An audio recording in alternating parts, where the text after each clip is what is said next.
surprise! It's us again. Yeah. as always on Monday. Yeah. But yeah, so it's movie time, and we actually did go this weekend, yesterday, matter of fact, and saw Venom: The Last Dance, or Venom 3, I guess you could call it that. But it's actually called Venom: The Last Dance. Oh, is that? I thought it was Till Death Do Us Part. No, that's just like the tagline. Oh, it's a tagline. Yeah, okay. it's actually called The Last Dance. Right. So, spoiler alert, they're telling you like right there in the fucking title. I really liked the first two, and we went and saw this one, and I enjoyed it. It was good. Yeah, it's getting kind of mixed reviews, it seems like. I didn't like it as much as the first two, but it's still pretty fun, I thought.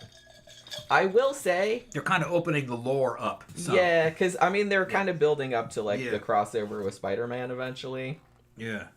But, one thing I will say that I think the best thing about the Venom movies, well, obviously Tom Hardy. Tom Hardy, and he writes a lot of it. But the whole, like him and, what's her name? Kelly Marcel, who was the director on this one, and she actually co-wrote the first two as well. But this was her directorial debut, so they let her direct this one. And her and Tom Hardy wrote the screenplay for this. So apparently Tom Hardy... It's kind of funny because he's like such a good actor, and it's like he really seems to enjoy playing this role, and I feel like that really comes across, which makes me enjoy watching him in the role because Eddie. He's clearly like not taking it very seriously, but that's like a good thing. Yeah, you know what I mean? Like he seems to be like having a lot of fun with it. Eddie's kind of a loser. Yeah, he's kind of a loser. Yeah, and he's got and Venom's his best bud, and Venom's kind of a loser where he comes from too. Yeah. Although have they ever said why is he a loser, where he comes from? He wasn't as strong as the other ones. Oh, okay. From my understanding, he wasn't quite as popular. Because he was kind of. I think the best part of these movies is not even so much the action sequences. There's some cool action sequences in this, but I think just the best shit is just him and Venom interacting with each other. Yeah, is the funniest bit. Yeah, it's like solid bromance. Oh, big time. Yeah, big time. Yeah. This is definitely. The symbiote's in love with him. Yeah, and it honestly, it's kind of, I guess it's not really a spoiler alert because the fucking thing is called The Last Dance, and I think they even show in the trailer that, the whole setup of the movie is that essentially, one of them has to die in order to, save the world, you know what I mean? Or both of them, I guess that would work too. But, at least one of them does. And so they kind of set it up, and it's actually kind of touching in a way. Yeah. But one thing I will say is I do like that they didn't prolong it. Because for a while, I kind of thought, at the end, it was going to get, real weepy and shit like that. And it didn't really do that, so I kind of appreciated. It was kind of, touching and stuff, but it didn't, go well, Venom full-on schmaltz or anything. Up at Area 51, there's a whole bunch of other symbiotes. They get loose, and they have to fight. They let them loose to fight these other aliens that are showing up, which is this pretty nasty looking, fucking Lovecraftian looking monsters. And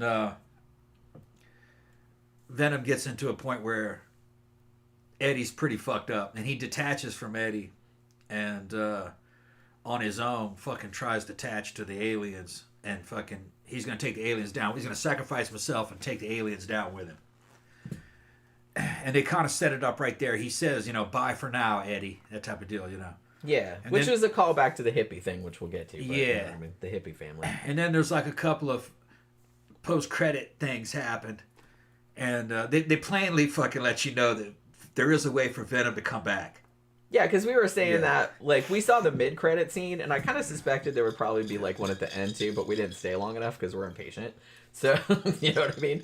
So I said, well, I'll just look on Wikipedia and see if there was a post-credit scene, and there was. And because we were saying, on the way out to the parking lot, we were just well, there's no way they could kill off a character like Venom, who is, so iconic and popular. Yeah. I don't think, it's not the most popular movie in the MCU franchise. I guess it's kind of like a weird. Is it kind of like the weird redheaded stepchild of the MCU? It does kind of cross over, but I guess it's just kind of it's kind of weirder. It's like a weirder off-brand. Yeah, it's good though. I like it. I like it too. There's something kind of quirky about it that I'm kind of into, and it's like I said, it doesn't take itself as seriously as some of the other big tent Marvel movies. This one is too, obviously, but this one has its own little quirky shit going on, which I kind of appreciate. and doesn't, like I said, it doesn't take itself too seriously. It's kind of Yeah, but they kind of gave me some stuff that I was waiting to see. I mean, when I saw the very first Venom episode, the first Venom movie, one of the things that Venom says to a bunch of bad guys is he said fucking and what's Eddie hears him. He says, you know, I'm gonna eat all of them. You know, Yeah. I'm gonna bite their heads off, and then I'll roll them down when he said, and then he says, I'll roll them down the fucking street like some turds, like turds or something. like turds or something like that. That was in the first one or the second one. Yeah, well, first one I think. Well, as soon as I heard that, I was like, yeah, I want to see him bite people's heads off. Well, if you set that up, you better show that. Yeah, because he said it. They said it. So I was like, yeah, I want to see this dude eat some fucking people. And they really didn't go that route. They kind of, you know, most of the time Eddie's trying to keep him from eating people. Well, in this one, he eats some people. They deserved it, though. Which, that was good. But, you know, they really kind of don't do that, I think, in the Marvel Universe too much, where they kill somebody, but he did by biting their heads off. Yeah, he bit like 4 dudes' heads off. like right around. He had hold of them all. Just like eating a Tootsie Pop. It was pretty cool. Yeah. And that was like kind of right in So the I was like, opening okay, I sequence. finally got to see him eat people's heads. Yeah. I will note that although Venom does eat 4 people's heads, and he does like kill some people and knock them out and stuff. But one of the bigger monsters, I guess there's more of them. The lore is that the symbiotes, which is what Venom is, are here, and then there's this other, it's another dimension, right? And then there's that villain who's named Null, who is actually a new, I think he was only introduced in the comics in 2018, so he's kind of like a new I'd never heard of this guy. But yeah, so that's why, because he's like kind of a new character in the comics. And so he's the one that supposedly created the symbiotes, but then there's these other bigger monsters that are like symbiote hunters. Yeah. And so okay, so the premise of this movie is that because Eddie and Venom are one thing, and because Eddie died in the second one and Venom brought him back to life, it has created something called a codex, which is like something inside of them. And the only thing that can make Null get out of this extra dimensional prison that they put him in. Zone, yeah, I was gonna say like in the Phantom Zone. In the little thing with the glass or whatever, like in Superman.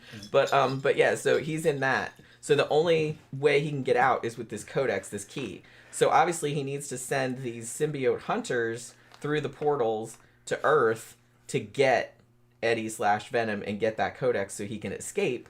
And then presumably that means like the world will be destroyed because he's going to come there with all the monsters and shit like that. Now the only caveat is that the monsters, the hunters, can only see the codex when Venom is full form. You know what I mean? So like if Eddie's just walking around like Eddie and then just Venom is popping out, because you know sometimes it's just his head will pop out and talk to him and stuff, that's fine, like they can't see it. But when he comes out as Venom completely, then they can see it, and then they can like hone in, like it's like a homing device or something. So that's kind of good because it kind of introduced a complication where a lot of the times in the movie, like Eddie will get in these kind of scrapes where obviously if he could like Venom out, he could get out of it, like at one point where he's like stuck on the outside of a 747 or whatever it is. But because the monsters will be able to see the codex, if he does that, then he's not able to do it. You know what I mean? So Venom can't come out as much as he could normally, so he doesn't he's got to stay hidden because he's got to kind of stay hidden. And then there's also a whole subplot, it's not even a subplot, it's kind of the main plot, about Area 51 and about how Area 51 is being decommissioned, but still, like, the lab is still underneath the ground. They're leaving that there, but they're blowing up all the stuff on the top. And all the stuff in the lab is still under there, and that's where they're studying all the symbiotes. So they have, like, a bunch of symbiotes down there that they're studying. So they have that character, the doctor lady or whatever, and kind of all the scientists that are in there studying. And then they have, like, all the military guys that are like, you know, we don't want to study them. These are aliens, and we don't want to kill them, and all this other kind of stuff. Now, we had seen Venom 2, Yeah. Which was called Let There Be Carnage, right? Yeah. I think that's the name of it. I think we saw that in the theater too. Yeah. I didn't Carnage remember. We saw this in 3D, by the way. It was good in 3D. Yeah, we did. Yeah. Well, because it's just that we didn't care. I don't care about 3D, but it was just the time worked out. Yeah, had the time. The showing was perfect. So Yeah, like we were like, okay, well that's the 3D one, so we'll just see that one because they had it in lots of different formats. So whatever. But yeah, so there's all that going on, and then there's this whole thing with this hippie family that is in their VW bus going to Area 51 because the dad is whose name is Martin, and he's actually played by that Rhys Ifans, that Welsh actor, who's in he's in a bunch of fucking British movies. He's in the Marvel universe too, but playing like a different character. Plays an American hippie dude. Yeah, plays him well too. He does, yeah. But yeah, he's Welsh. I'm sure that's the Welshest name ever. Yeah. But seriously, but so he has a wife. I don't remember that. The wife has a normal name, but then their kids are named like Echo and Leaf. Leaf, I think, is the boy's Something name, like right? that, Or some shit like that. And it's like pretty funny. So there's like kind of this whole thing. And there's this whole sequence in here, which was really cringe, but also like really funny at the same time. Where the hippie family, like he starts doing Space Oddity with the guitar, and they're all singing along, and like Eddie is just over there being like, please shoot me in the face. Shit, but Venom's getting all into it. He's like, come on, you're no fun. And he's like singing. But nobody can hear Venom, but like, Eddie he can hear him, But he can hear him. And so that shit's pretty funny. Venom was like, watching this family interact, and he's like, oh, maybe this is the kind of life I should have had. That type of deal. Yeah. He was, because these are basically two kind of like beta males of their species, or I would call them betas, not really omegas, but kind of betas, and they don't have families. They're family to each other. That's all they have, basically. Yeah. Now there is a really good fucking scene in this that I liked. Eddie and Venom meet the Chinese woman that was Miss Chen, I think. She worked in a store across the street from their apartment, right? Yeah, that's what. Yeah. That's where she was. Eddie was friends with her. Yeah. He was in Las Vegas. Was that the Luxor he was at? I don't think it was the Lux. What the fuck was the name of that thing? They said what the name of it was. He was in one of the casinos. Yeah. He lost all his money. Venom lost all the fucking money. They only had $20. Yeah, he lost all the money on the slot machines. And I need more money. Yeah, but he's freaking out. Any more money, buddy. They see the Chinese chick. She's all dressed up. She immediately puts some moves on him. She's like, "You come on, you got your text. Come on, let's go up to my room and shit." She's like, they gave me the presidential suite or whatever the fuck it is. Like she's all dressed up. Fucking Eddie's in his tuxedo. And that he stole. He's like, she's like, because remember she asked him like about the tuxedo. He's like, I stole this off a guy who pissed on me. Yeah, pissed on my foot. Yeah, like it's the guy. She goes, that explains the smell. She goes, come on, let's get you cleaned up. And so they get up into her fucking badass fucking room. It's like the penthouse suite. Yeah, it's nice. Yeah, really nice. And like $5,000 a night fucking room, and fucking she asked to see Venom. Yeah. And Venom comes out, and he's fucking huge. He's fucking 12 feet tall, 10 feet tall, and he dances with her, and had this big dance sequence where Venom gets to dance and shit. It was kind of cool. To Dancing Queen. Yeah, the ABBA song. Yeah, it was doing Dancing Queen. That's right. It didn't go. It was funny. It was pretty funny. Yeah. Like it doesn't go on that long because obviously, Eddie told him he's like, you can't vet him out because then the monster will see codex will see you and will like come and be attracted to you, and that's indeed exactly what happens. But yeah, so it came out anyway. Yeah, but that's the thing. But I was gonna say, was her name Mrs. Chen? I think it's Miss Chen. Yeah. She wanted to see him. Yeah, because she even asked like when she runs into him in the casino, she's like, "Where's the big guy?" or like, "Is the big guy with you?" or something like that. Because like I said, we saw the second one, but I forgot what happened because I remember they kind of. I'm not gonna say you don't have to have seen the second one because there's a lot of threads that keep going. It's good if you see them. It is good if you see him, like, because otherwise you can probably still figure out what's going on. But it's just kind of like there's some stuff that's left over from the last one because there was that whole thing with that what the fuck is that dude's name that they accused him of killing? Because at the beginning of this one, he's in Mexico because he's a fugitive. Because they think that he murdered that dude whose name I can't remember. It's like right on the tip of my tongue, but like his character's name. Yeah, I don't remember. And yeah, he supposedly killed him at the end. But the thing is, it turns out that dude isn't dead because they crossbred him. They put a symbiote in him to see what would happen. Yeah. I guess. So he kind of like got brought back to life. And and he has like his own symbiote, and he's the one that tells the scientists like what's going to happen, like about the monsters coming and everything like that. And so it kind of turns out that the symbiotes in this one, because I feel like, I don't know, like in the first movie, I can't remember because it's been a while since we've seen him, but like it kind of more, they were more portrayed as like bad guys or villains, kind of, or at least like an invading alien species maybe. But then in this one, it's kind of like they're still kind of considered like that, but now there's like something worse coming, and now they need the symbiotes like to fight these other monsters that are coming that are going to be like way worse. You know what I mean? So they're almost kind of like, people are kind of having like, okay, well, I guess the symbiotes are not so bad after all, because they're going to help us defeat these other bigger ones.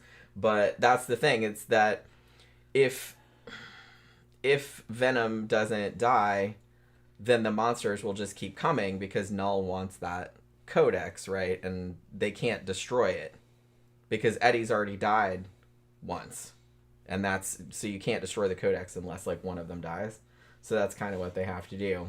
So that's kind of just the whole inciting, or the whole plot of it. Like I said, it's a pretty simple plot.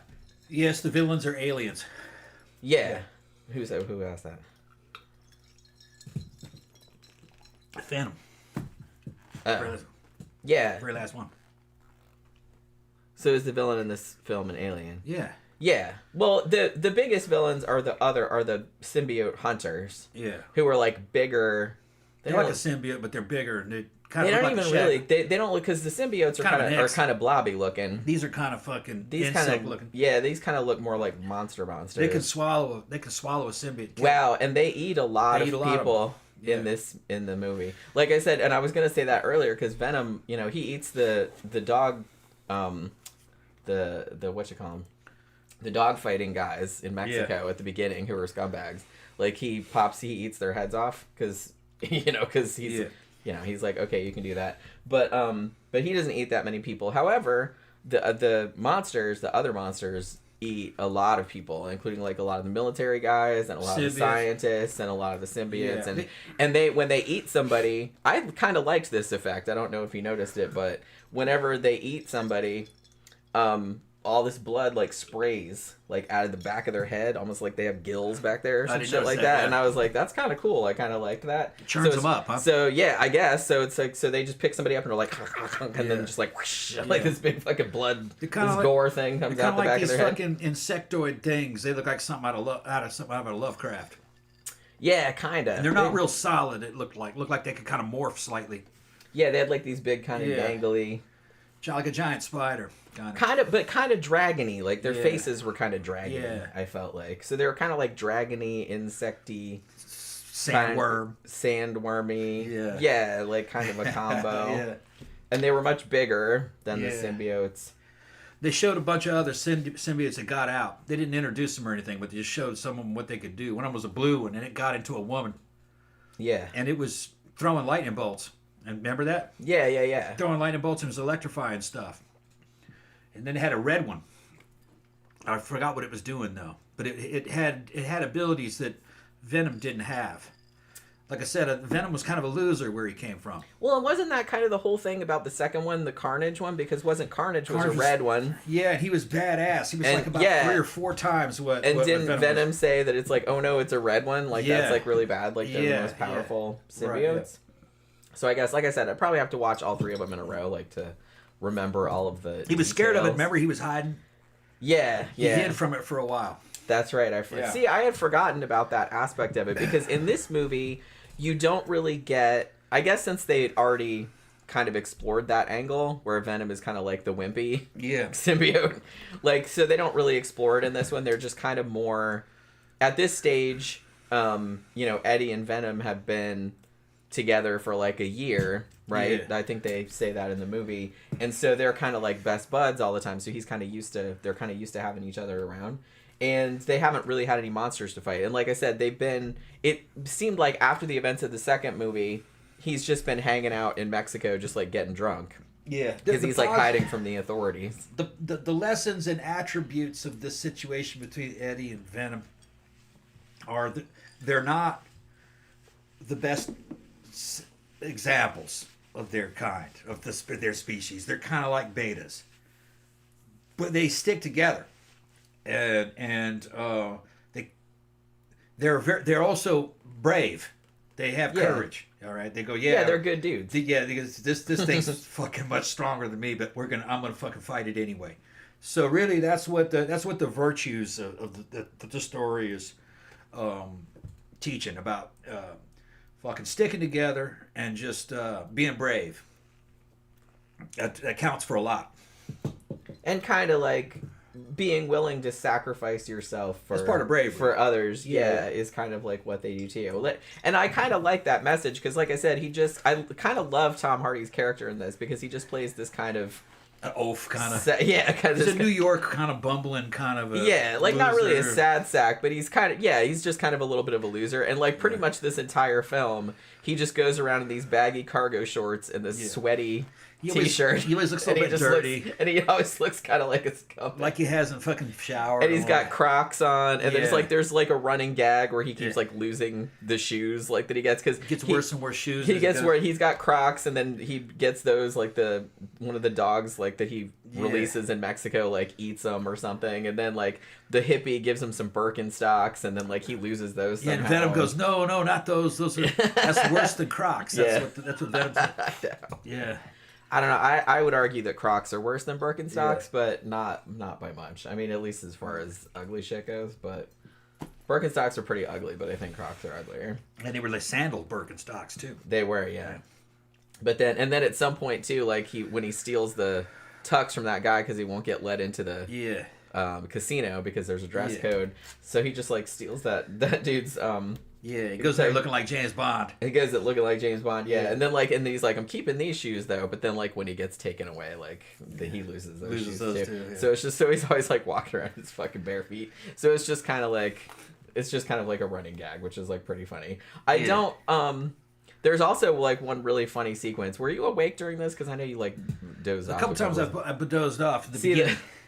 That's a good sign, though. If I like the movie, sometimes I was kind of like, ugh. Well, and the chairs in there are kind of comfortable. Very comfortable, yeah. Like as soon as he gets in there, it's like he's got all his snacks. We didn't go to CVS. We went to Books A Million, which is in the same mall, and they have like actually a small but like pretty decent like candy selection, and they're not horribly expensive. Yeah. So they had like a bunch of cool jelly bean like jelly babies or jelly bellies. Whatever. Yeah, I think that's what it's called. Like all different flavors. Yeah. And so we got a bunch of those, and I just got like some like a nut and cranberry mix or whatever, and so he had all his snacks, and he just like laid down in the chair, and then like about 20 minutes into the movie, I hear. Yeah. But I was fighting it. I was trying to stay awake. Yeah, and I fell asleep right before they got on the airplane. They were fighting on top of the airplane. Then she woke me back up, and I got to see. Well, because you were snoring, and I was like, stop it. Because there was people behind it. So I was like, stop snoring. Like, you can sleep if you want to, but it's like, don't snore. Because it's like, I'm trying to watch a movie too, and it's like, I don't really want to. Once I snapped out of it, though, I was able to stick with it. The plane sequence actually was really good. And that actually freaked me out, like, in 3D. Because, like I said, I don't go see a lot of 3D He falls movies. off the plane. Yeah, it's really something. Yeah. So that whole sequence in the plane, because I'm terrified of like heights and stuff. That one and the one where they are going over the waterfall, because they have that one shot where it's like going over the waterfall like that, and I was like, whoa, like I was getting fucking vertigo. But yeah, it wasn't too bad. I got used to like the 3D, and I like that the 3D movies now. I guess because they just make them regular, because not everybody sees them in 3D. But it's not. Remember when they had made all those 3D movies in the 50s, and then they made them in the 80s, and so they had to have all this stuff like, it's coming at your face like we're throwing at a frisbee, like right at the camera, and all this other kind of cheesy shit like that. Like I remember fucking Friday the 13th Part 3 had that person just with the yo-yo and all that other kind of crap. So it's like they don't really do that too much anymore, which I think is good. It's just kind of a more immersive. But yeah, I think the scene on the plane was good, and also the scene where he's wandering through the desert. I guess it's Nevada. And because he ends up in Vegas somehow, and with the hippie on the hippie bus, and he's like walking around in his bare feet, like I said, and they find a horse, and Venom takes over the horse. Yeah, I think they showed that in some of it in the trailer, and Eddie rides on the back of it. Yeah, and he could make the horse go like. And that fucker could fucking run and jump. And jump off the back of cliffs and fall about a half a mile into the ground and fucking then just. It was a high-performance horse once Venom got in it. It's pretty cool. Yeah, it was, but it was pretty good. Yeah. And actually, it was funny. A lot of this is humor. Yeah, that's kind of what I like about it. Humor, kind of in the Spider-Man vein of humor. Yeah, maybe a little bit more. So if they merge it with Spider-Man, I'd like it. Yeah, because that's what they're building up to. That's where it came from out of the comic books. Yeah. Originally, the symbiote was on fucking Peter Parker. Yeah. Oh, see, I didn't know that. Yeah. He just thought it was a suit. He didn't know it was an alien. Yeah, and that's how I remember. That's how somebody told me. I never read that comic book when it first came out. I think that was fucking in the 80s.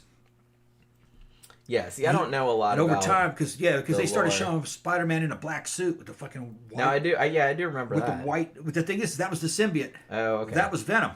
Okay. Eventually, he gets it off of him, and they do fight. But I guess they worked something out. But Venom started as a villain in Spider-Man. Yeah. But he was his suit for a long time, many episodes. And he was getting stronger. Spider-Man was. And it was getting smarter. And I guess it eventually started to talk to him. Yeah. He just thought it was an alien suit, an extraterrestrial suit. It wasn't. It was a being. I mean, technically, I guess Venom, even in the first Venom movie, did kind of start out as a villain. Yeah. He's kind of more an anti-hero, I guess. Yeah. Than a villain. Well, he's hungry. Yeah. Yeah. He's not bad. He's just hungry. He's hungry, yeah. And you're not the same species as him, so he just wants to eat your head. Yeah, yeah. That's all it is. Yeah. He doesn't mean any harm. He likes chocolate. That too. But okay, I have seen some of the other channels that subscribe to, the ones that are very much into the fucking Star Wars and MCU and all that, and they seem to be kind of speaking about this negatively. I didn't listen to what they said though, because I knew I was going to see it. I don't want my fucking opinions tainted. I think they're a little too hard on the movie. I think so too. Like I said, it's a fully enjoyable movie. There's nothing. It's not even really that different than the other two. It's in the same vein. It's just a continuation of that. And I thought everybody did a good job in it, and I enjoyed the story. And then they give you kind of a sad ending, but then they tell you, like, no, he'll be back. Give it time. Yeah, because I was like, there's no way. Yeah, he'll be back. And then and little pieces of them like are so. Yeah. They're just if one little piece of the symbiote survives, it'll grow. Yeah.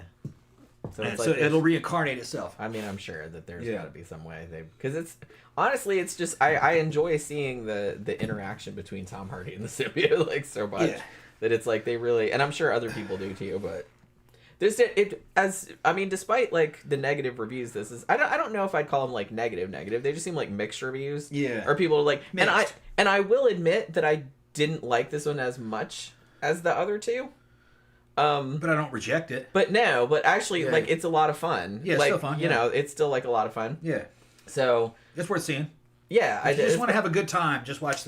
Yeah, it's just like like I said, it's a lot more fun than a lot of the other Marvel movies, which I think take themselves too seriously, and they're like fucking 3 hours long and shit like that. It's like, ain't no one got time for that. You know what I mean? Fucking Tom Hardy. I'll pay to see Tom Hardy. Yeah, I'll watch him in anything. Yeah, he's awesome. It's really the closest we have to a movie star nowadays. The rest of them guys are kind of whatever, you know what I mean? But no, Tom Hardy. Which I'm still pissed that he didn't get fucking 007. But I guess he's got so many movies out there, you know what I mean? Fucking he's too known, but I mean, he'd have made a great James Bond. He really would have. Yeah. I mean, there's like a ton of movies of his that like I don't even think I've seen. We probably need to go back through his filmography. Yeah. And check and see what ones we haven't seen yet. There's a bunch of them we haven't seen. Yeah, I'm sure there's a lot. Because he's in like fucking... Well, we just ended up watching that series the other day. Because our friend at the club like said about it. And I think a couple of you guys recommended it too. And that was fucking great. They're trying to make another season of it, but he's so busy. Yeah. I mean, you know what I mean? The thing about it is that even though... I was going to say that even though this is getting kind of mixed reviews, I mean, it's already made $317 million. Is that good enough? They said it needs $450 to break even. Oh, okay. So, because it costs so much. It might do it. It tends to be, it's making more money overseas than it is here. There were people in the theater when we went. Yeah, and we saw it at like kind of a weird, we saw it at like 3 in the afternoon, like on Sunday. Yeah. And I think it was the only 3D showing that day. Or maybe there was one later. Yeah, there was no AC. Yeah, it was really weird because... AMC Theater, the fucking... I don't know if that mall, it's Lake Square Mall. And it's not a dead mall. Like, there's some empty storefronts, but there's a lot of stores in there, and it's not crowded, but there's people in there. And we were going in the movie, and we were a little bit early, so we went over to the food court, like, to use the bathroom over there. I'm like, man, it is hot as fuck over here. It seems like they don't, and it wasn't that hot outside, but it was kind of hot. And I was like, it feels like they don't have the AC on. And at first I thought it was just because of the skylights, because the sun was just coming right through. But then I went in the bathroom, and it was like fucking hot as fuck in there. Yeah. And I was like, holy shit. And I was like, I don't think they have the AC on. So then we went in the theater, and it was hot in there too. And I'm like, I think even when we went to the theater in Altamont the other day, I said I think it was hot in there until the movie started, and then so I think they don't even turn the air on until the movie starts, or until like the previews start or whatever, because they're trying to save money, I guess. And having trouble because a lot of people aren't going to the movies. But so I think maybe that's like a cost saving measure, because it is kind of wasteful, I guess, to turn the AC on those massive auditoriums when no one's in there. You know what I mean? I get it, but and a modern American theater is a robot. The whole thing is a damn robot. The employees just fucking make sure that you're fucking swiping your fucking cards, and they're maybe selling some condiments and cleaning up in there. It's funny that it's the computer that changes what's playing where and how long and fucking and doing all the scheduling and everything. It's fucking bizarre, and it's all streaming. Yeah, it's awesome. Well, yeah, it's the whole thing's an automated robot. Yeah. Back in the day, you'd have kids up there fucking spelling out with plastic fucking letters above the fucking auditorium of fucking Theater 3. It's aliens here. And you had to go in there and like change reels. That was a long time ago, but yeah. Yeah, not anymore. No, they don't do that anymore. That's okay. Mm-hmm. Like I said, shit moves on. Now, Tammy reminded me in Venom 2, Venom was inside of Miss Chen. Okay, for a minute. Okay, yeah. And I was like, now that you mentioned I gotta see it again. Now that you mentioned that. Yeah, I think we saw that in the theater, or whenever that came out in the theater. Yeah. We saw that in the theater, right? I'm pretty sure. Yeah. Really, they ought to be coming out with a trilogy pack, huh? Where you can get all three. Yeah, you would think, like, as soon as this one leaves theaters, but I imagine. Then you get pissed off because then the fourth one comes out, but whatever. Yeah, because you know that they're gonna make another one. Because, like I said, they had a mid-credit sequence, which actually I kind of liked the credits at the end, because it had like all different animals but like venomized. Yeah. You know what I mean? When I thought it was like elephants and cats and like like an orca and shit like that, but it was all like looked like Venom, and I thought that was really cool, like the way it was done. And so they had that, and then they had like a little sequence where Null. So I think that's Andy Serkis, the same guy that played. Well, he plays all those characters. He played Gollum. You know what I mean? Yeah. That guy. And he's, like I said, the dude's in everything. But he plays Null, and he's just saying like, "Oh, you've never hasn't seen the last of me," or "Wahaha," or whatever, like that kind of thing. And then, like I said, at the very end, there's a sequence where there's like a little cockroach, like a black cockroach, that comes out of the vial that Venom was in. So I was like, oh well, obviously, so Venom coming out of their cockroach. Yeah, Incockroached. Yeah. I don't know if he'll have all of the memories though, because it was just a little piece of him. Yeah, maybe they can regrow the memories. I don't know. Because that's what I was thinking. I was like, the way the symbiotes work, it's like they're kind of blobby. They're kind of like the Thing. Yeah, that's what I was thinking, and I was just kind of like, so it's like if there was any little piece of him that was in some, test tube somewhere, then they can bring him back, right? It's not like that hard. So, speaking of which, I had a work meeting today. And one of the guys, who's, like I said, is a lot younger than me, but he said for Halloween he watched The Thing. I guess he had never seen it before. Yeah. And he's like, wow, that's a great movie. I was like, dude, that's like one of my favorite movies of all time. I guess he'd never seen it before. But he's just like, man, that was just like a quality fucking movie. And I was like, I know.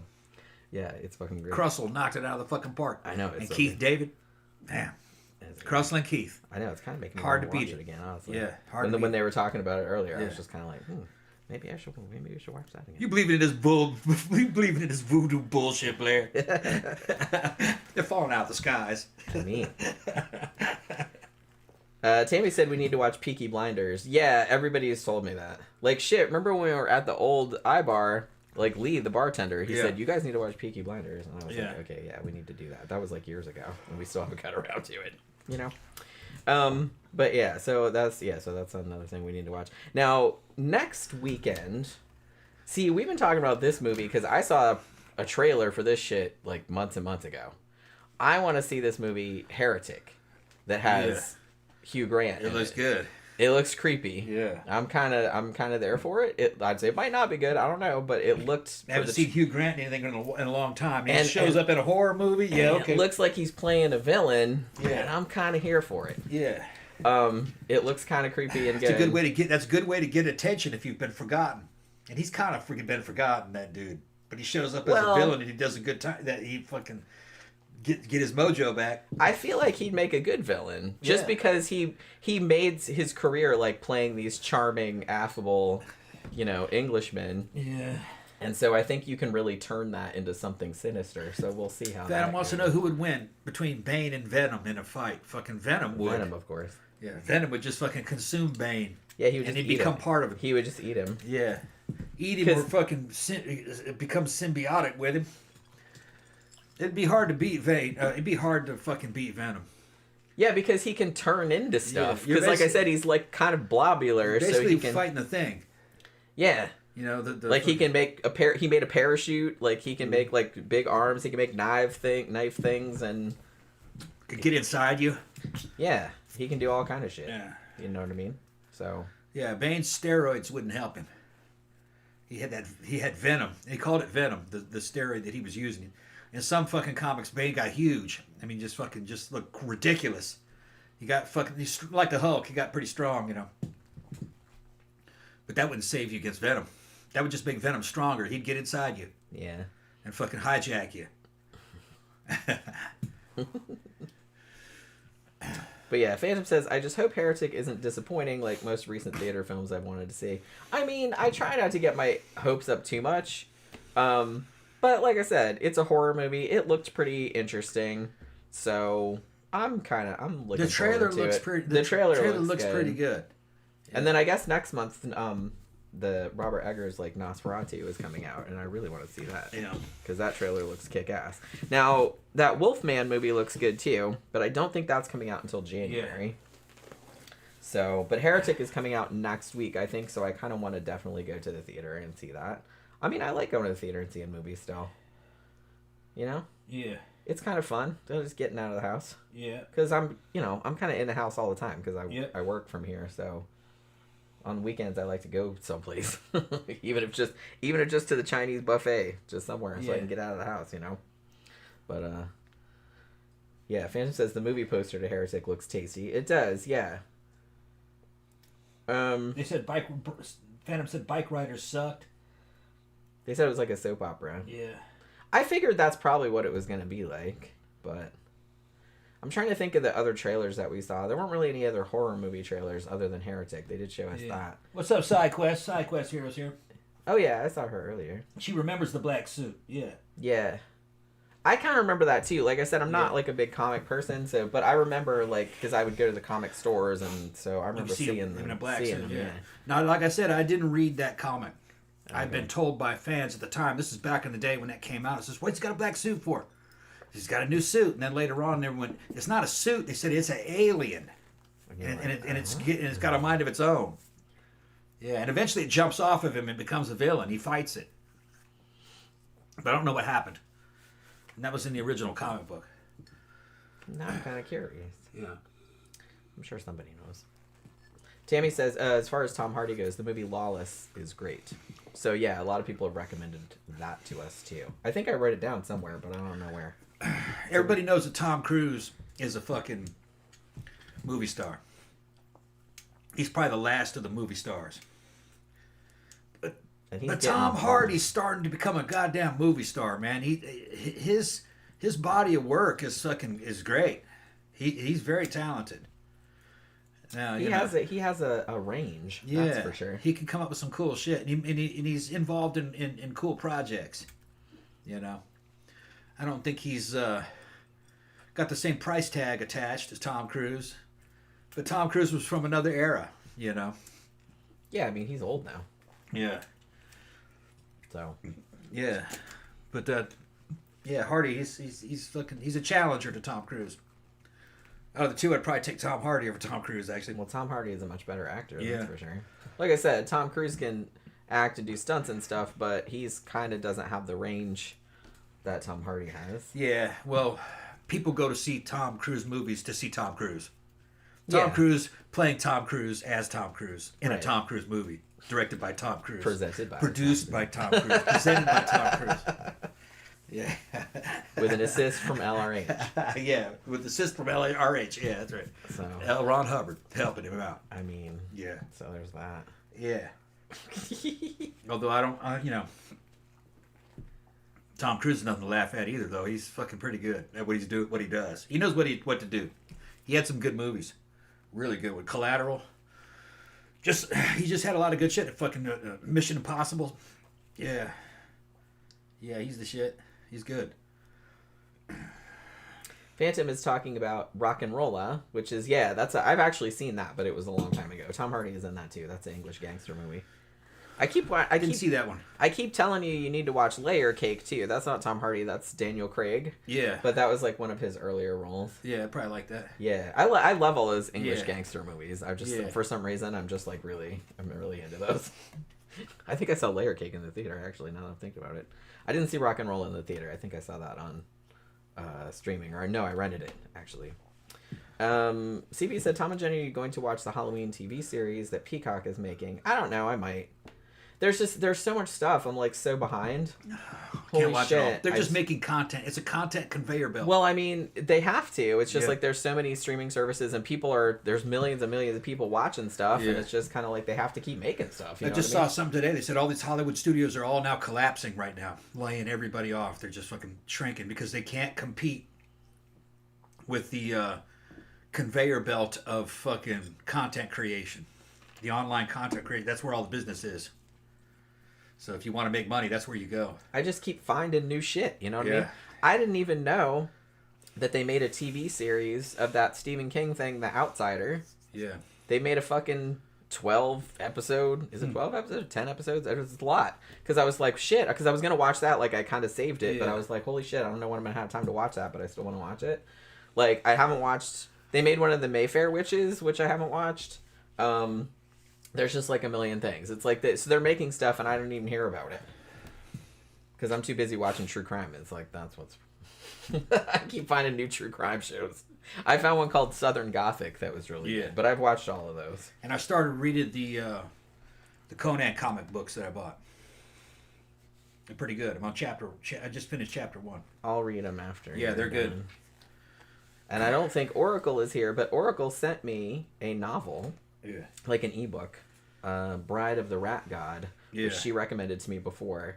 So eventually I'm gonna, well, it won't be eventually. It'll probably just be a couple weeks, but I gotta read that and review it. I have to. Before that, I had an author whose books I've reviewed before, like sent me his new one, so I gotta review that first because he sent me that first. We'll probably review the Conan comic books too.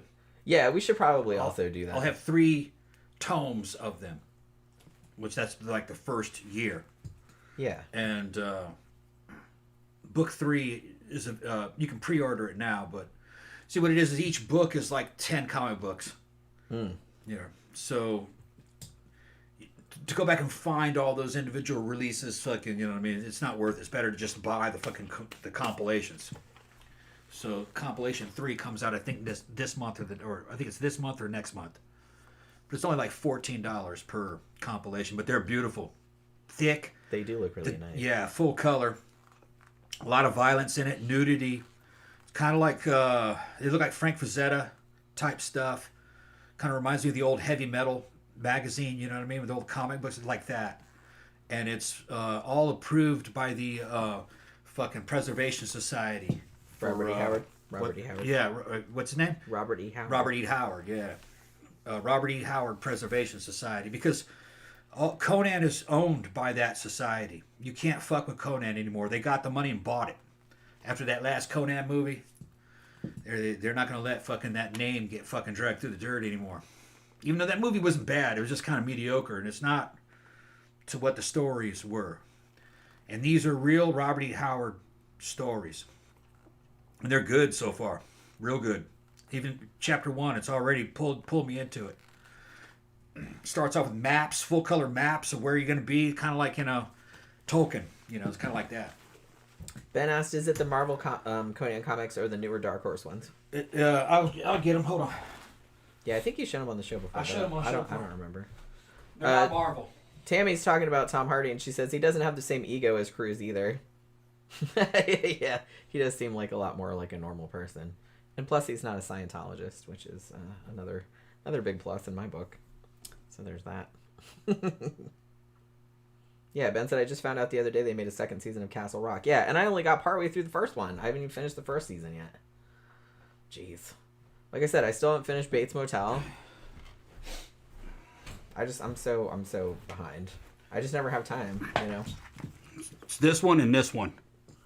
What does it say on the back? You read it. I don't have my glasses on. I can't see what that is at the back. Like what the logo Well, it is. should have said right here. No? No, I can't see that. It's not any of those. Not any of those. Because I don't see the Dark Horse logo. No, it doesn't say Dark Horse. It's not Dark Horse. I don't know what it is. It's Heroic. Titan. Titan. Okay. Titan.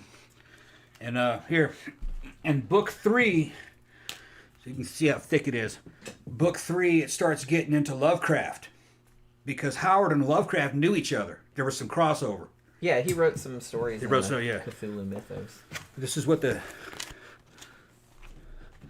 art looks like. And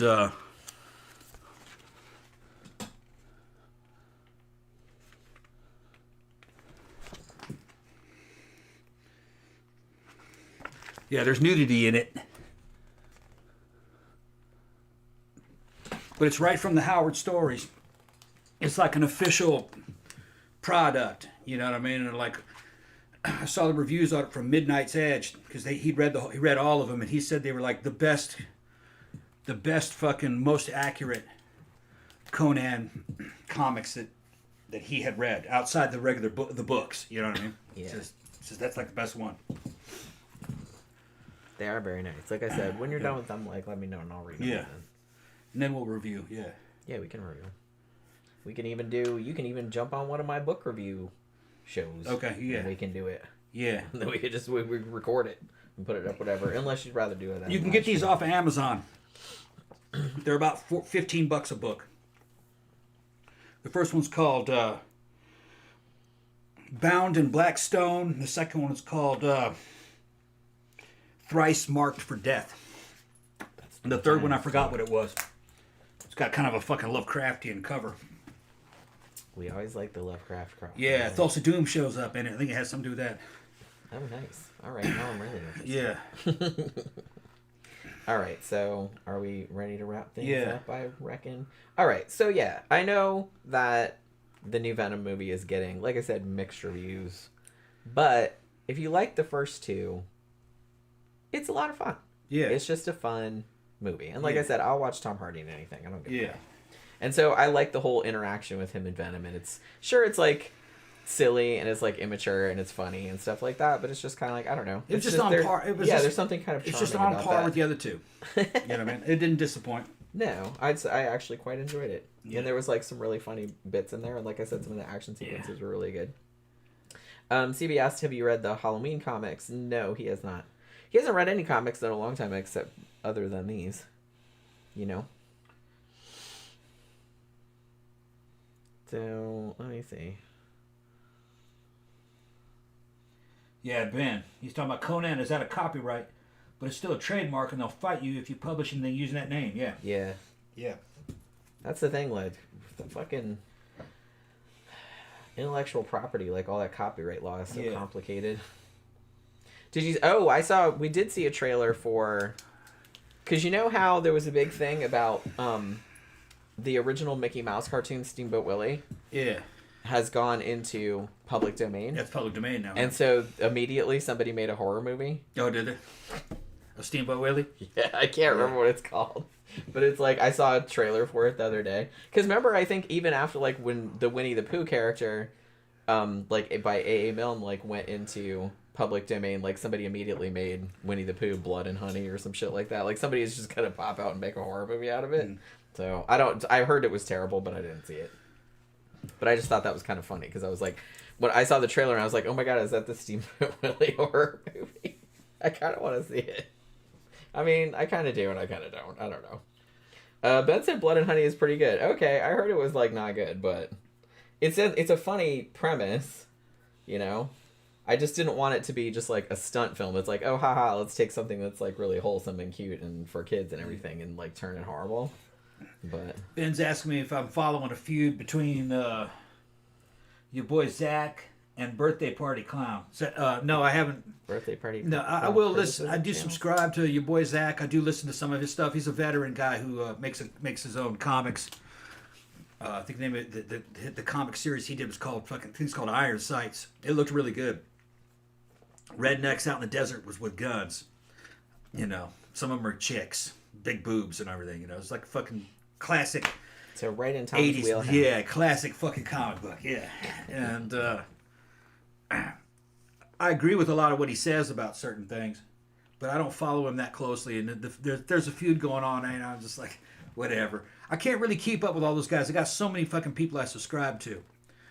The ones I'll really keep up with are Midnight's Edge, and sometimes I'll check in with. I like Midnight's Edge because the production value is very high, and I think it's a Swedish guy or Norwegian guy that runs that.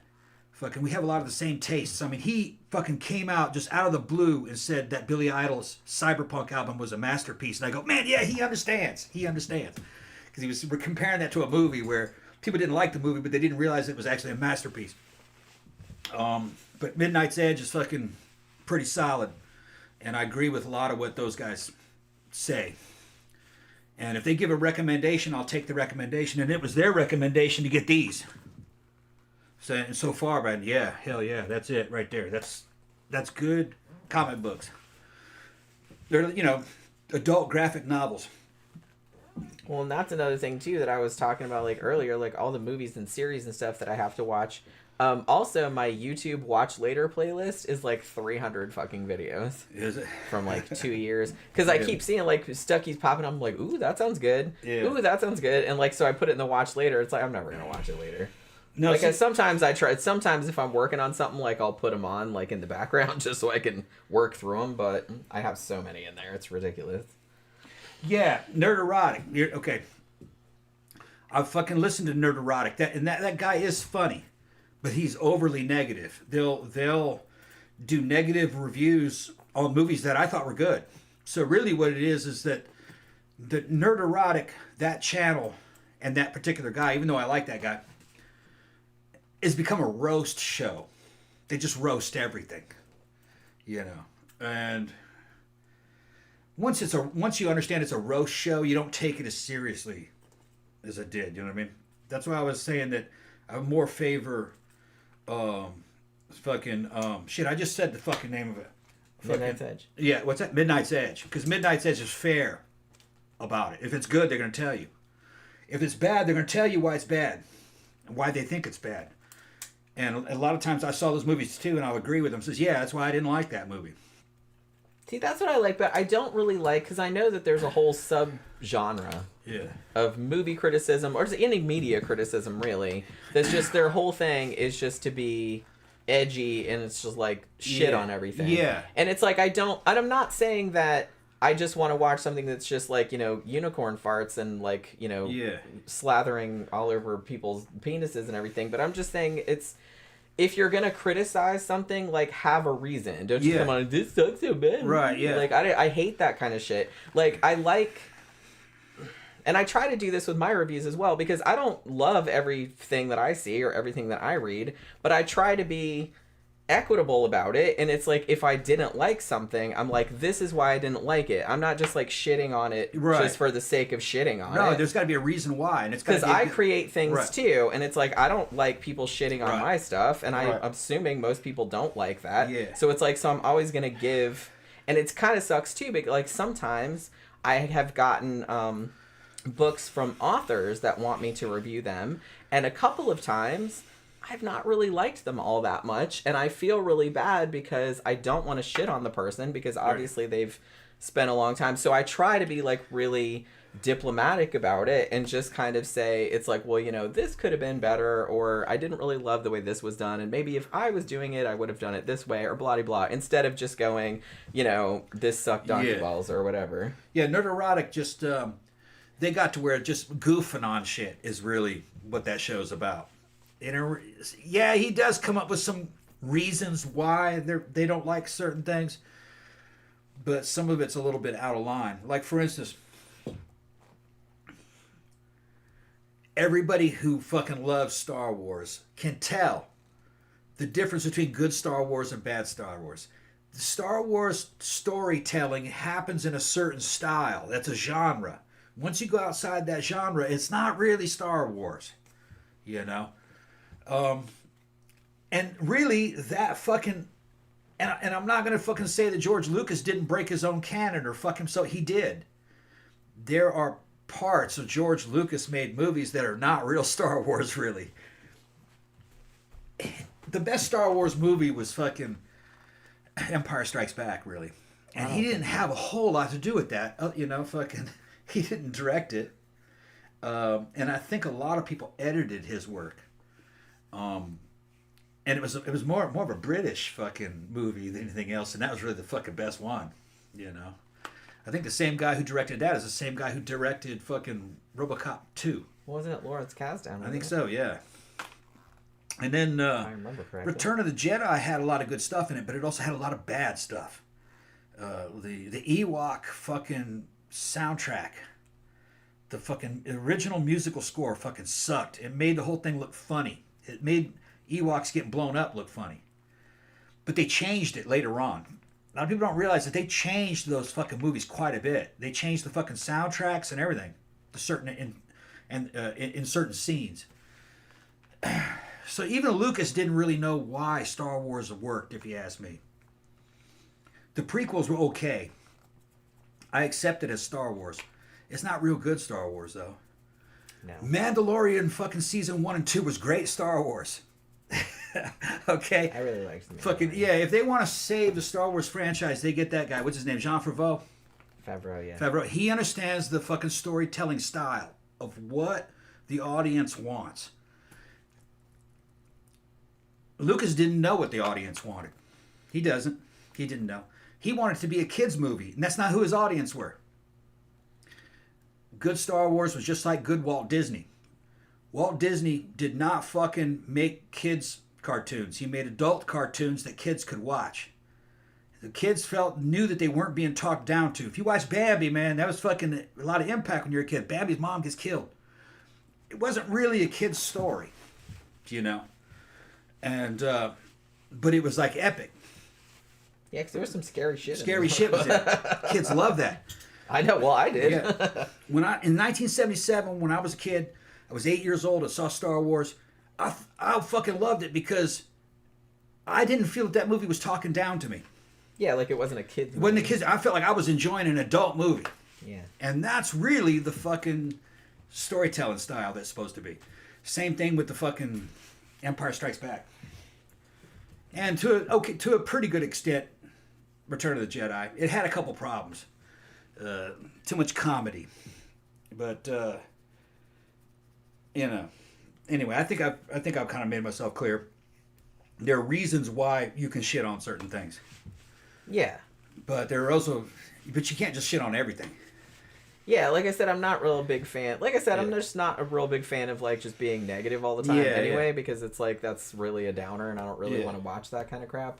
The people that are just shitting on everything, and a lot of the people that shit on everything, they don't make anything either. Yeah. So it's like, and they think they're being clever or whatever. So it's just like I'm not really into it. But like I said, you know, that's not to say that I'm gonna like everything that I fucking watch or whatever. But I'm gonna try and be intelligent about it, and I'm gonna try and be like diplomatic about it. I'm not just gonna shit on something for the sake of shitting on it. Fucking fan was talking about fucking the end of a show last fucking my mic drop where I just fucking left the show. Yeah. We were fucking drunk, man. Yeah. We were both fucking drunk. And she was fun. going off, and I was like, I've had enough. I just fucking walked out. It was time to end the show, though, anyway. I mean, we've been on for like 4 hours or something like that. Yeah, we were drunk. We were drunk, fucking arguing and shit, fighting. Bitch, why are you fucking dropping me off the show? But all that shit blows over. I wasn't, though. Yeah.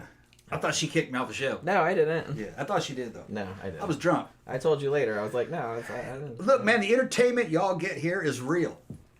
We're not. This is not scripted.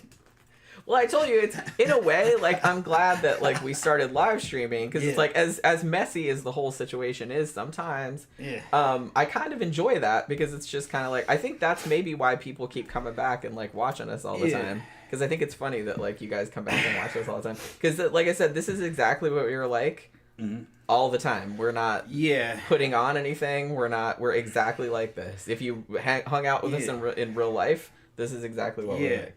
And the concept for this show, before we ever even recorded anything, was basically this. That we wanted to be a show to where we could be your imitation online friends, basically. Yeah, we just wanted to hang. Yeah, because my influences really, when it came to entertainment, was like fucking Art Bell and Howard Stern, radio shit.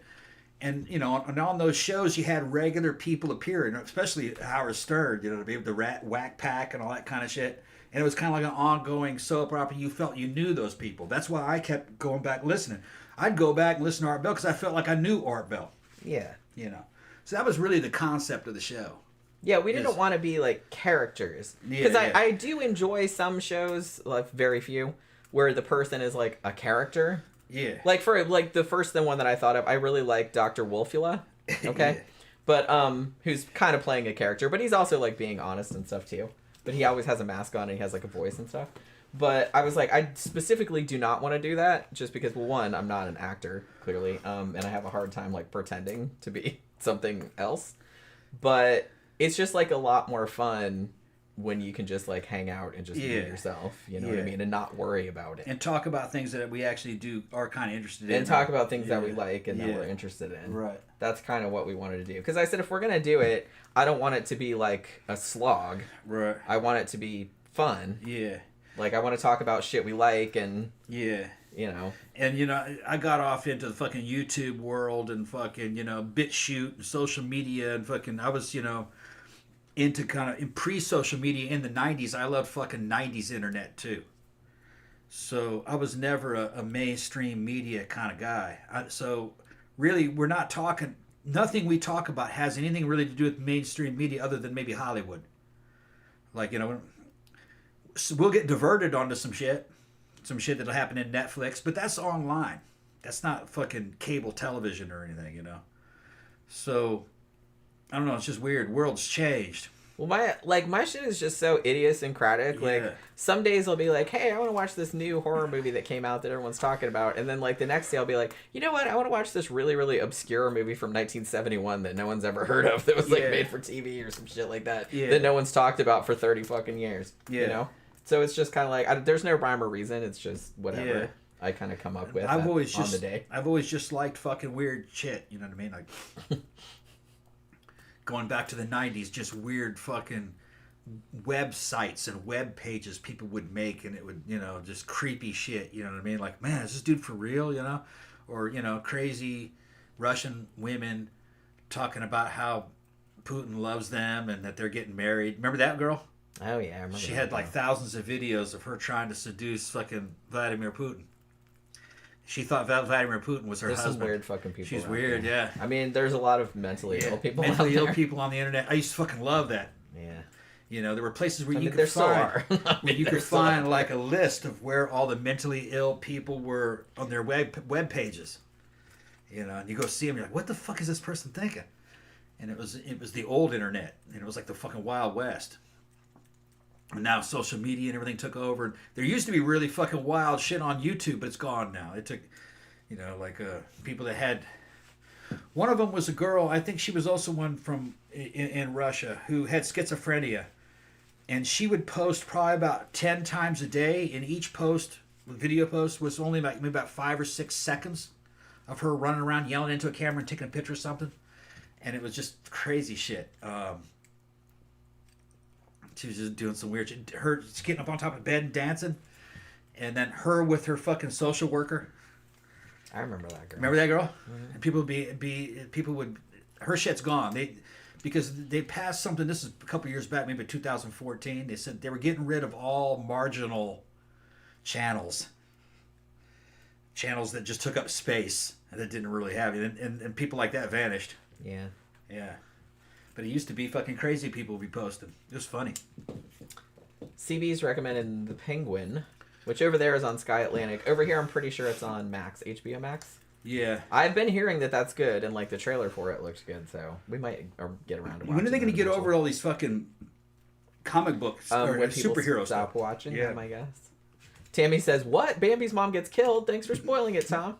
And then Ben said, "No point watching Bambi now." Well, that happens at the beginning. Yeah, she's joking. That happens at the beginning. Everybody knows that Bambi's mom gets killed. Yeah. That's kind of that was like most kids' like first experience with death. You know what I mean? Bambi's mama got killed. What? Oh. Yeah, and it's My mom. Bambi's by herself out in the fucking cold in the fucking. That's like, terrifying. Oh, homeless. She's That's homeless terrifying. now. Yeah. When you were a kid, But the that weird fucked thing up. about like a lot of Disney movies, even going up to fucking more recentish ones like Finding Nemo and stuff like that, it's just like, man, all their fucking parents get killed. Yeah, well, Because Nemo's mom got killed too, didn't she? Didn't she get eaten by a barracuda? Or yeah, something? I was watching a documentary, not a documentary, a fucking an interview with Robert Zemeckis, and he was talking about fucking Who Framed Roger Rabbit. That's a great photo. Man, we Yeah. should. Have we reviewed that? No. Man, we ought to. I love that movie. And he read the book Who Censored Robert Rabbit, and he had that movie made and everybody loved it. He said he couldn't do it today because the Hollywood of today objects to having a female character that feminine, all right, with boobs that big. But he says, but that's what made that character. That's what made that character iconic. If you go to Disney, they got her covered up now. Like they're making her like not a damsel in distress, which she really wasn't. She was just somebody's girlfriend, really, you know. But they got her covered up and they turned her into a detective because they thought that the original fucking image of her was sexist. It's not sexist. That's just a very feminine. She was supposed to be a movie star. She's supposed to be a movie star fucking sex symbol, which is, you know, that's what they would look like and that's how they would act. So I thought she was an accurate character for Toontown. You know, Toontown. So Zemeckis said he couldn't do it today. I mean, I'm pretty sure that they sell that costume at Disney. Yeah, but they Like said adult. they made the boobs smaller on all of it. Just, don't. This is Zemeckis telling me this. And they showed the pictures. Well, I'm just saying. The I differences. was at Disney not too long ago. And They I'm showed pretty the sure pictures. They had Her Jessica Rabbit proportions stuff are there. not the same as that they were. Zemeckis said that modern Disney and even Disney a little bit after his time of the 90s, you know, late 90s, and they didn't really understand Disney and what made Disney's great. He said Walt Disney made shit great because he did not make children's movies. He made adult movies that children loved. And they loved them because they weren't talking down to him. And Zemeckis said that fucking Who Framed Roger Rabbit is exactly the movie that Walt Disney would have made. And he made it homaging basically Walt Disney. And I believe it, based on the old classic Disney. Old classic Disney, man, was fucking hardcore fucking fairy tales, man, that involve fucking kids being eaten by witches and shit. And fucking trolls underneath bridges, you know, fucking one of those Grimm's fairy tales, you know. Kids like to be scared. They like to understand danger, because then you're not talking down to them. You know. Well, I mean, I always like scary shit when I was Yeah. little. Most kids like scary Well, it makes the story more educational. You know, you gotta let kids know from an early age that there are repercussions to what you do. You know, if you go do this and that, you get hit by a car. If you go over here, a fucking stranger might get you. They might eat you. Because you ain't gonna tell the kid they might rape you. You're not gonna say that because they might eat you. I mean, even though that's true, but Yeah, that's true. But you know, so kids should know that. The reason why they told kids that back in the Dark Ages is so they could survive. You know, you couldn't have fucking innocent, unknowing fucking kids running around. They'd be eaten or raped. Tammy says, Jenny, have you ever seen the TV series The Riches starring Eddie Izzard? Yes, I saw the first few episodes. I think somebody recorded them for me like a long time ago because it's been on for a long time, right? Because I remember somebody recorded, my friend Liz like recorded it for me, so I did like see some of it, but I haven't seen all of it. And Phantom said, I just ordered on VHS the 1989 Phantom of the Opera starring Robert Englund. Hopefully it's good. I remember not loving it, but I thought it was pretty decent.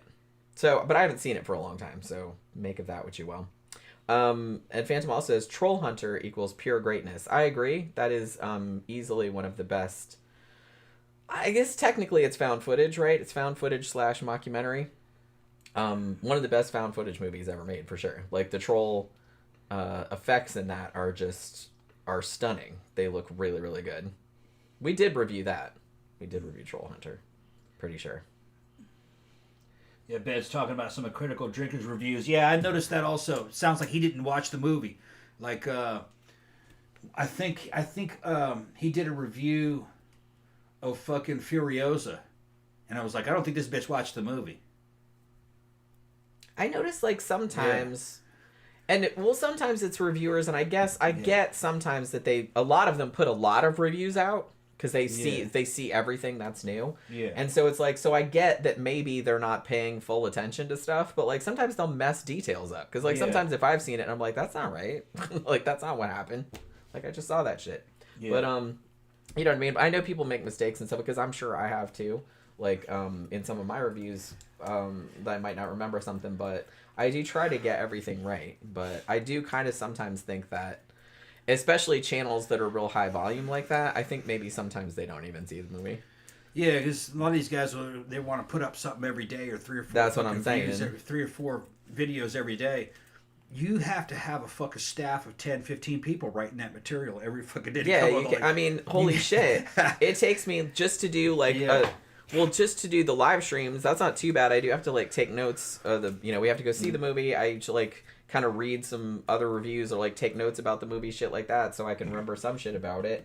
And then we do the main show, and I have to do research for that. And then I'll put up 1 or 2 videos a week, just like a book review or a movie review, and those take like fucking forever. I can't imagine, like you said, some of these people put up like at least a review a day of a movie. I'm like, how the fuck do they have time? It must be the only thing that they do. Yeah. Because it's like, there's no way. Because I have like, I have an actual job too, so it's just kind of like I don't really have a lot of time to put stuff up. Like I said, if I have time tomorrow, I'm gonna put it on my Scare Salon channel. But I did a book versus movie comparison of The Sentinel, like the movie that came out in 1977. The book actually came out in 1974. And I did I don't know how long the video is going to be, but I went on and on, like when I when I wrote the blog post. So we'll see how long the video is. It should be pretty substantial, but I had fun writing it because, I kind of like that movie. And I hadn't read the book, so I thought it was kind of interesting to compare the two. But so yeah, I'll try to get that up tomorrow, but I'll see if I have time because I have a bunch of other shit to do too. If not, it might be Thursday, but we'll see how it goes. All right, so I guess we're going to wrap it up. Oh, the Wednesday show is going to be another true crime one, which is my favorite, as you know. We're going to be talking about, I don't remember which one of you guys recommended this. It was a long time ago. But this Australian lady named Catherine Knight. This bitch is crazy. Yeah, sounds good.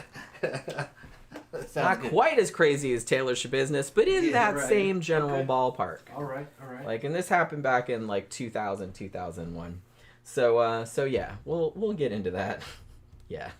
I was reading some shit about her today, and I was just like, holy crap. All right, so this is going to be a good show. Yeah, she did. Yeah, it's yeah, Ben got it. So yeah, so that should be a good show. So hopefully you guys can join us for that. Thanks for hanging out with us this Monday evening, and we'll see you guys again on Wednesday.